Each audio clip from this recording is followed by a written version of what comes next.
So the fall 2015 anime season is already almost 2 months underway, and now that I've climbed out of my cryo sleep chamber that beams old Gynax shows into my head for weeks on end, I guess I'll give one of those seasonal charts a look. Alright, we've got One Punch Man. This is obviously gonna be cool as shit. Everyone's been hyping up the manga for years now, and the main character is like some kind of weird, melon-headed, bald superhero dude surrounded by wacky and interesting alien cyborgs and shit. Studio Madhouse is still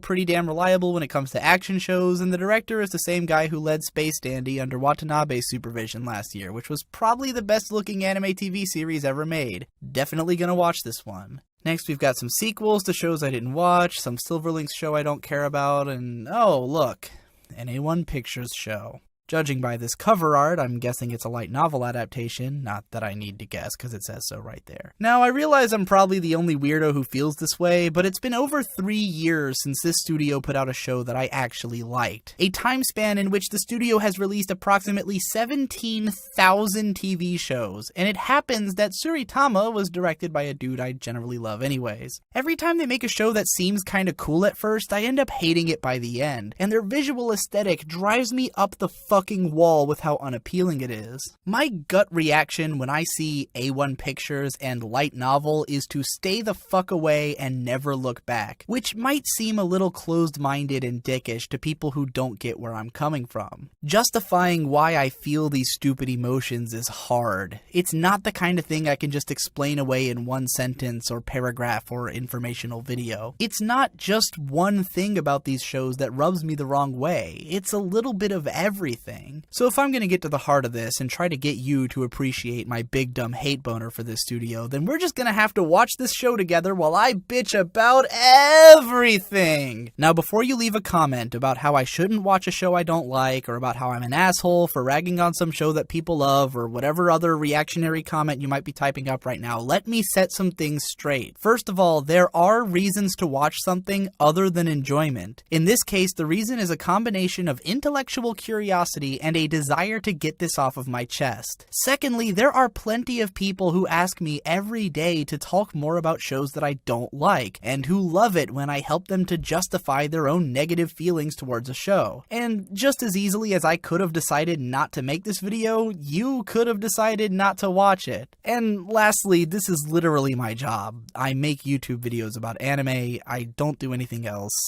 This is my life. So, now that we're all on the same page, let's head on over to Crunchyroll and fire this baby up. If you want to watch along with me, I recommend using this kick-ass crunchyroll.com/digibro link to sign up for an account, because if you do, then Crunchyroll will literally give me $5. You can tell I'm serious, because if I wasn't, then I would never recommend this show to anyone ever. Before we actually click on episode 1, let's take a look at that little poster they've got on the side to give us a sense of what this show's gonna be like. Every single thing about this poster puts me off immediately. We can tell that the main characters are in uniforms, since they've got the same color scheme and general look, which means that this show takes place in high school. Now, that's not a huge knock against the series, considering that like 95% of anime takes place in high school, but it brings along a set of expectations about what the setting and characters are going to be like. The uniforms are completely unrealistic and look nothing like anything that would ever be worn in a real Japanese school, and they've got this sort of sleek, almost sci-fi aesthetic to them, which means that this is not going to be just a high school, but a special school for abnormal people. The fact that both characters are holding some kind of spectral looking weapon means that it's probably going to be a school where everyone has superpowers and which has some kind of school sanctioned battling going on for some stupid ass reason. Every season has at least 2 shows like this, and the fall season has 3 which are nearly identical. Moreover, the girls' uniform has an unrealistic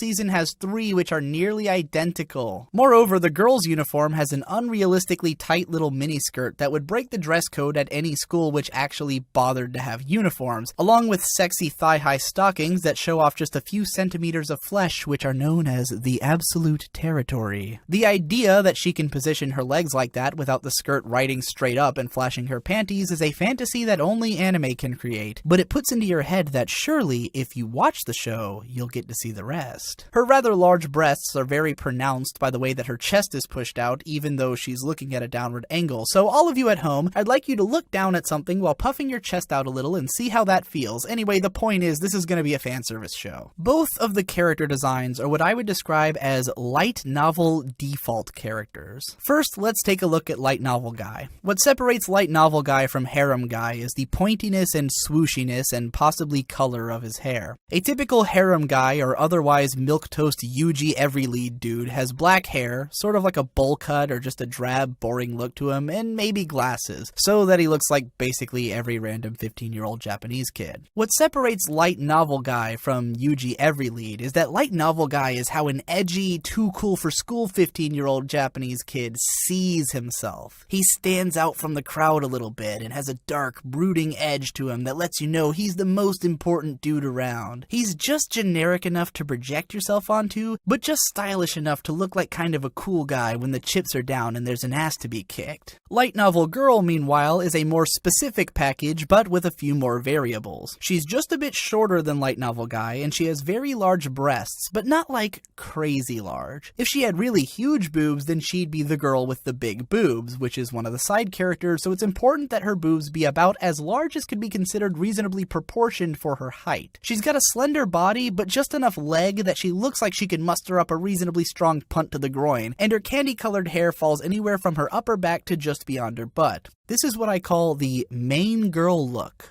So if their overall designs weren't generic enough, we can also figure out their equally generic personalities by looking at their weapons. Light novel guy's got this big dumb sword with way too much shit going on, which I guess is meant to look like it's got a status buff or something, or like it's poisoned. Whatever, it looks like a plastic toy that's been possessed by a ghost. Meanwhile, light novel girl has a shiny pink rapier and is standing in a comparatively defensive position. Obviously, light novel guy is the type of fighter who's brash, passionate, and maybe a bit out of control from time to time. He jumps headlong into the action, yells about friendship, and does a lot of damage in contrast to his typically lackadaisical and confused nature. Meanwhile, light novel girl is more poised and reserved. She takes herself very seriously and is easily embarrassed because she tries to be guarded with her emotions, but since she's on a crash course with the main character's crotch just by being in the same show as him, then this is going to manifest itself in what many would describe as the tsundere archetype. Light novel guy is going to see light novel girl in various stages of undress more than once, and she is not going to be happy about it. The background is littered with garish effects that I'm not even sure what they're meant to represent. The fiery orange shit behind light novel girl kind of looks like it's meant to be in the shape of wings on her back, but then there's also an errant pool of orange crap behind light novel guy, so it's hard to say for sure. It doesn't quite look like an explosion or a fire so much as just like someone going apeshit with a Photoshop tool that makes gradient orange splashes. Behind that is like a bunch of stars and vague sci-fi-ish doodles that once again don't seem like much of anything. The bottom part has been swallowed by this ugly white goo, which in fairness is not the designer's fault. The original image has the Japanese title in one of those snazzy light novel fonts, and I guess someone at Crunchyroll just did a really lazy job of superimposing the English title over top of it. Alright, enough of this shit, let's watch the damn show. Right off the bat, the first episode opens up with one of my most hated anime tropes, the totally pointless shitty fight with no context. Two characters that I've never seen and know nothing about are fighting for reasons that I don't understand. It seems to be in some kind of underground arena with a rabidly interested crowd, but it's hard to tell if this is like a sporting event or a gladiatorial thing, or if the characters are doing this willingly, or even whether or not they're even supposed to end up killing one another. I mean, one of them does end up dead, but was that the nature of the competition, or just some kind of accident? There's just too little to go on. At the very least, I can tell I'm supposed to be rooting for the girl, because she actually has a face and a voice. The girl is like ridiculously cute because she wears glasses, so I know she's an important character on some level, whereas her opponent is a perfectly generic big dude with a mask and no voice whatsoever. Now, I've got a theory based on the way that the mask breaks off at the end of the battle that this guy wasn't given a voice because we're not supposed to know who he is, and if we heard that voice coming out of someone else or saw the actor in the cast list later, then we would know who the killer was. In any case, the cute little girl seems like the underdog in comparison to the big scary masked guy, so for now she has our allegiance in spite of knowing nothing about either character whatsoever. Within the first 10 10 seconds of this battle, as in 2 seconds after seeing the faces for the competitors for the first time, all of the dramatic stakes in this fight go flying out the window because the characters transform into a pair of colored lights beaming around at random. Already, the rules and limitations of their abilities have been made irreparably unclear. Like, what the fuck kind of combat scenario comes out looking like a choreographed light show? How far beyond human capability do these powers extend if the characters can move at these ridiculous speeds and, for all we know, turn into laser beams? It's going to become apparent in a second that these colored lights